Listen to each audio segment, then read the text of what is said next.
Monsoon पूर्व की monsoon वर्षा, गौरवाडसह 7 गावात महापुराची चर्चा।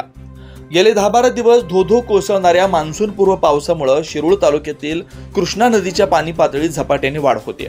कृष्णेच्या पाणी पातळीत सतत वाढ होत असल्याने कृष्णा नदी पलीकडील गौरवाडसह औरवाड, आलास, बुबनाळ, कवटेगुलन, शेडशाळ, गणेशवाडी या 7 गावातील जनतेत मे महिन्यातच महापुराची खमंग चर्चा सुरू झाली आहे।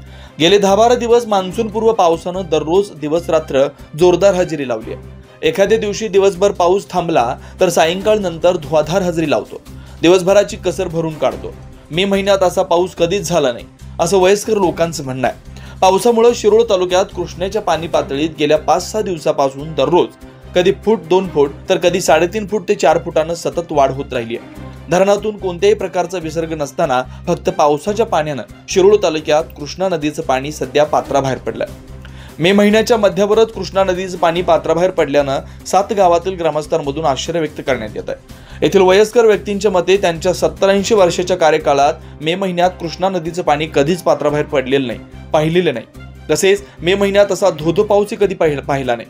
मे महिन्याच्या अखेरीस तर कृष्णा नदीचं पात्र कोरडं पडत होतं, मात्र कोरडं पडल्यामुळे पिण्याच्या पाण्यासाठी वाळूमध्ये झरा काढून त्यातील पाणी वाटीनं घागरी भरून पिण्यासाठी म्हणून वापरलं जात होतं। इतके पाण्याचं दुर्भिक्ष असायचं असं त्यांचं मत आहे। यावर्षी मे महिन्यातच मान्सून पूर्व पावसानं सर्व रेकॉर्ड मोडीत काढून सर्व नद्यांना 8 दिवसातच पूर आणलाय। यामुळे कृष्णा नदी पलीकडील गौरवाडसह औरवाड, आलास, बुबनाळ, शेडशाळ, कवटेगुलन, गणेशवाडी या कृष्णा काठावरील 7 गावांना सध्या महापुराची खमंग चर्चा ऐकण्यास मिळते। शिवार न्यूज साठी प्रतिनिधी अनिल जासू।